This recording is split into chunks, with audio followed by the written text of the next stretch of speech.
About how I cleared my CA intermediate in very first attempt. तो जिनको नहीं पता है, मैंने अभी जनवरी 2025 में अपने बोथ ग्रुप्स दिए थे एंड मेरे दोनों क्लियर हो गए थे। तो पहली बात तो लिटरली मुझे भी नहीं पता कि मैंने कैसे क्लियर किया था, बट मैं थोड़ा गाइड कर सकती हूँ कि क्या चीज़ों का मैंने ध्यान रखा था एंड क्या मैंने कुछ नया किया था एंड ऑल दैट। तो if I talk about accounts में, मतलब अकाउंट्स इज़ मेरा थोड़ा फेवरेट सब्जेक्ट, बिकॉज मेरे को अब थ्योरी से ज़्यादा प्रैक्टिकल चीज़ें ज़्यादा पसंद आती हैं।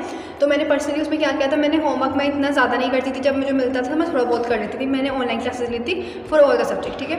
तो फिर मैंने ना, पहली बात तो I think this is the game changer, आपको क्वेश्चंस मार्क करने पड़ेंगे। मैंने अपनी हर वीडियो में ये बोला है कि अगर आपको CA इंटर पास करना है तो आपको हर रिवीजन पे क्वेश्चंस मार्क करने पड़ेंगे कि कौन सा इंपॉर्टेंट है फॉर सेकंड रिवीजन एंड कौन सा फॉर थर्ड रिवीजन। अगर आप ये चीज़ नहीं कर रहे हो देन डेफिनेटली बहुत प्रॉब्लम होने वाली, बिकॉज इतना आपके पास इतना टाइम नहीं है कि आप सब कुछ दोबारा से पढ़ो। तो मैंने क्वेश्चंस मार्क किए थे और मैंने सेकंड थर्ड रिवीजन में मेरे को वो बहुत हेल्प किया था। एंड सेकेंड चीज़ क्या करी थी मैंने, that is one of my favourite thing, कि मैंने बहुत लोगों की वीडियोस भी देखी थी, तो मैंने स्लीप भी वो की थी एंड मुझे लग रहा था कि मुझे करनी चाहिए, मैंने वो स्लीप भी की थी। मैंने ना अपनी कॉपी में अलग से लिख दिया था कि मेरे से क्या मिस्टेक्स हो रही हैं अकाउंट्स के चैप्टर्स में, AS में, मतलब क्या मेजरली मैं कर रही हूँ, क्योंकि हर तीसरा क्वेश्चन मेरा गलत हो रहा है। क्यों? क्योंकि एक छोटी सी मिस्टेक है जिसको मैं समझ नहीं पा रही हूँ एंड मैं उसको गलत कर जा रही हूँ। कुछ चीज़ें थी जो मेरे को नहीं समझ में आई, तो मेरे को ऐसे था कि इसका ऐसे होगा तो ये ऐसे करना है, ठीक है। तो फिर मैंने उसमें अलग से लिख लिया था अपना, तो मैं बाद में मतलब हर रिवीजन में वो पढ़ लेती थी कि मतलब मैंने अच्छे किया है, और उसमें नई चीज़ें भी ऐड होती रहती थी। तो दैट इज़ बेस्ट। अगर आप लोग बोलोगे तो मैं टेलीग्राम पे उसकी PDF शेयर कर दूँगी, ठीक है। And if I talk about law मेरे को ऐसा इतना पसंद नहीं था, बट मेरे को समझ में आ गया था कि कैसे कैसे क्या मामला है। तो मैंने सेक्शंस याद करने पे ज़्यादा ध्यान नहीं दिया, कुछ सेक्शंस मेरे को सच में याद हो गए थे एंड मैं एग्ज़ाम में भी लिख के आई थी सेक्शंस। क्यों? तो आप प्लीज़ प्रोविजंस को लर्न करने की कोशिश करो, बिकॉज वहाँ पे प्रोविजन के ही मार्क्स मिलते हैं। सेक्शन के आपको एडिशनल मार्क्स मिल जाए, मैं कह रही हूँ, मुझे नहीं पता मिलते नहीं, बट अगर आपने प्रोविजन नहीं लिखा तो आपको मार्क्स नहीं मिलने वाले।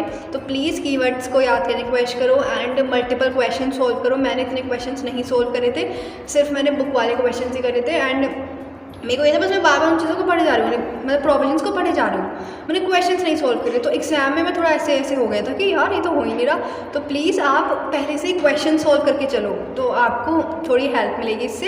एंड इसमें भी आप क्वेश्चंस मार्क कर सकते हो, ये तो हर चीज़ का ही है। एंड कुछ आपको ज़्यादा कोई प्रोविजन खुद से ज़्यादा इंपॉर्टेंट लग रहा है तो प्लीज़ उसको कर लेना, मतलब अपने टीचर पर इतना ज़्यादा रिलाई मत करो कि जो वो बोल रहे वही करना है, जो आपको लग रहा है आप उसको भी करो। एंड टैक्सेशन को तो मुझसे ना ही पूछो, बिकॉज टैक्सेशन में वो बहुत मुश्किल से पास हुई हूँ। और हाँ, तो DT का तो मैं यही बोलूँगी, प्लीज़ नोट्स अच्छे से पढ़ो जो आपके सर ने दिए हैं, जिससे भी टीचर से आपने लिए, बिकॉज आपको सारे सब कुछ पता होना चाहिए। एंड इसमें मैंने सच कोई सेक्शंस वगैरह याद नहीं करे थे, सिर्फ एक दो जो मुझे लग रहा था TDS वगैरह मैंने याद किए थे, जो मुझे एग्जाम में नहीं याद आया। That is number 94J I think so, मैं उसका सब कुछ भूल गई थी, ठीक है। ये गिल्ट है जो कभी खत्म नहीं हो सकते, क्योंकि मैंने इतने अच्छे से TDS पढ़ा था, कुछ भी आ जाए मैं करके आऊँगी, मुझसे नहीं हुआ, ठीक है। हाँ, तो सेक्शंस पे तो सच फोकस मत करना, क्वेश्चंस प्रैक्टिस करो ज़्यादा से ज़्यादा। एंड जो बड़ा वाला क्वेश्चन होता है वो किसी का थोड़ा मामला ठीक हुआ तो किसी के एग्जाम में वो थोड़ा नॉर्मलाइज होके आ जाता है। मेरे से तो नहीं हुआ था, मैंने बहुत किया, मतलब मेरे को हर एक एडजस्टमेंट न्यू लग रही थी, यार ये तो मैंने पढ़ी नहीं। और जब मैं रिवीजन करी तो उस टाइम मेरे को लगा अब तो मैं कर दूँगी, मैंने सारे पास्ट ईयर क्वेश्चन कर लिए, बट वो नहीं होते, ठीक है। और GST का मैं बोलूँ तो प्लीज़ ज़्यादा DT पे फोकस करना, DT आपको पास कराने वाली है, GST नहीं पास कराएगी। एंड GST में भी याद कर लो जितना याद हो जाए, वैसे इतना हमारी कैपेसिटी नहीं है कि हम सारा कुछ याद कर लें। RCM वाला चैप्टर बहुत इजी लगता है मेरे को जब मैं पढ़ रही थी, बट जब वो एग्ज़ाम में आया तो वो मेरे से नहीं हुआ। तो DT एंड GST का तो यही है कि आप सब कुछ मतलब जो प्रोविजन है अच्छे से उनको याद करो, कि उसमें अगर हल्का सा भी इधर का इधर हो गया ना, इधर का उधर हो गया तो पूरा क्वेश्चन ख़त्म है। तो अगर आप कर ही रहे हो याद तो अच्छे से करना जितना भी आप कर रहे हो। And if I talk about costing भी मेरा फेवरेट सब्जेक्ट था। उसमें मैंने वही किया था कि उसमें मैंने कॉस्टिंग में ही किया था, मैंने सारा होमवर्क किया था टाइम से, मैंने सारे टेस्ट दिए थे चैप्टर वाइज एंड मेरे को बहुत ज़्यादा कॉन्फिडेंस था कि मैं किसी में भी फेल हो जाऊँ, कॉस्टिंग में फेल नहीं होंगी, बिकॉज मेरे को बहुत अच्छे से आ गया था सब कुछ। और मैंने उसमें सबसे ज़्यादा मैं कहूँ तो मैंने कॉस्टिंग सबसे ज़्यादा पढ़ी है एंड सेकेंड में DT मैंने बहुत ज़्यादा पढ़ी थी, बट DT मेरे काम नहीं आई इतना ज़्यादा। हाँ, तो कॉस्टिंग में यही है कि सारे क्वेश्चंस करो एंड फिर वही वाला सीन मार्क करके चलो, नोट्स पढ़ो, फॉर्मूलाज याद करो एंड एग्ज़ाम से पहले प्लीज़ हर चैप्टर में, जो है हर सब्जेक्ट में, जो भी प्रैक्टिकल सब्जेक्ट हैं उसमें न्यूमेरिकल क्वेश्चन आपको करना पड़ेगा, वरना नहीं हाथ चलता। मैंने DT और GST में कोई क्वेश्चन नहीं करा, सिर्फ मैंने नोट्स पढ़े थे एंड एग्ज़ाम में जो मेरी हालत हुई थी वो सिर्फ मुझे पता है। तो आप अपने 1.5 डेज़ को प्लीज़, मैं बता रही हूँ, ये जो 10-15 दिन बचे हैं इनमें आप प्रिपेयर करो कि आपको क्या करना है उनमें। That is very very important, ठीक है। एंड ऑडिट की बात करूँ तो ऑडिट में मैं सच में मैंने, it is the only subject जिसमें मैंने बहुत सारी चीज़ें छोड़ के पढ़ा था। मैंने पहले में तो सब कुछ पढ़ा था, बट जब मुझे रियलाइज़ हुआ कि मेरे कुछ याद नहीं है तो मैंने चीज़ें छोड़ दी। मैंने क्वालिटी पर ज़्यादा फोकस किया एज़ कम्पेयर टू क्वांटिटी। तो आप भी ट्राई कर सकते हो। तो ऑडिट में तो यही है आपकी, जो आपको लग रहा है कि आपको बहुत अच्छे से आता है उसको और अच्छे से कर लो, क्योंकि वहाँ जाके नहीं होता है, मैं सच में बता रही हूँ। एंड ऑडिट में मैंने बहुत ज़्यादा रिटन प्रैक्टिस करी थी, बट वो इतनी काम नहीं आई जो मैंने पहले करी थी, मतलब जो मैंने स्टार्टिंग वाले रिविजन्स में करी थी। जो मैंने एंड में किया, मतलब एंड में मैंने यही किया था कि सब कुछ रिलेट कर करके मैं लिख रही हूँ, मतलब एक बार ऐसे नहीं पूरा प्रॉपर आंसर नहीं लिख रही, सिर्फ पॉइंट्स, मतलब कीवर्ड्स लिख के उनको ऐसे ऐसे करके हो रहा था सब कुछ, वही मुझे एग्ज़ाम में याद आ रहे थे। तो आप प्लीज़ ऐसे प्रैक्टिस करना ऑडिट को कि याद आ जाए। एंड और क्या बोलूँ, जो आपको ज़्यादा डिफिकल्ट लग रहा है लिटरली और इसको तो छोड़ दो, मतलब इतना पढ़ लो कि आप पास हो जाओ बस। और FM इज़ गुड, SM तो मैं 4.5 नंबर वाली हूँ, ठीक है, तो मेरे से नहीं पूछना।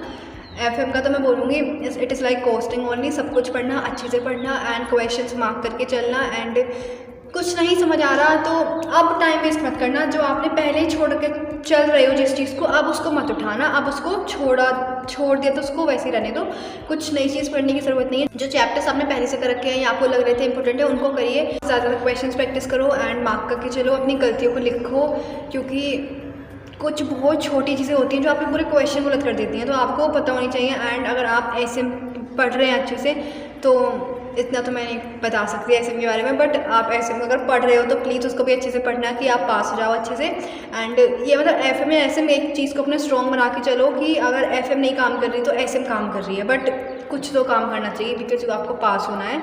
और I have a Telegram channel, अगर आपको कोई नोट्स वगैरह चाहिए या फिर कुछ भी पूछना है तो you can message me on that channel, and उसके लिंक मैं आपको कमेंट बॉक्स में या फिर डिस्क्रिप्शन बॉक्स में दे दूँगी। एंड और तो कुछ नहीं है, but last motivation type video मैं इतना ही कहना चाहती हूँ कि प्लीज़ अपना 100% दे लो, बिकॉज मुझे पता है जब पास होते तो कितनी खुशी होती है और जब आर्टिकलशिप नहीं मिलती तो कितना दुख होता है। तो थोड़ी सी खुशी तो आप लोग भी डिजर्व करते हो, तो प्लीज़ अच्छे से पढ़ना। जब मैं कर सकती हूँ तो आप भी कर सकते हो। जब मेरा फाउंडेशन हुआ था तो आई वॉज फीलिंग लाइक कि ये तो हो गया, चलो जैसे जैसे हुआ, बट इंटर नहीं होगा। बट अगर आप मेहनत कर रहे हो, अपना 100% दे रहे हो, लिटरली चीज़ें सेक्रीफाइसेस कर रहे हो एंड अपने दिमाग को थोड़ा कंट्रोल में रख रहे हो, तो आप कर सकते हो। एंड जस्ट अपना एक बार ही पढ़ लो, बस कुछ दिन ये सोचो कि ये लास्ट है, इसके बाद नहीं पढ़ेंगे हम, बस वैसे सोच के पढ़ लो। You will definitely be able to clear these exams. And if you want anything कि आप ये बनाओ, कुछ भी आपको गाइडेंस चाहिए तो please let me know. That's all about this video. Thank you.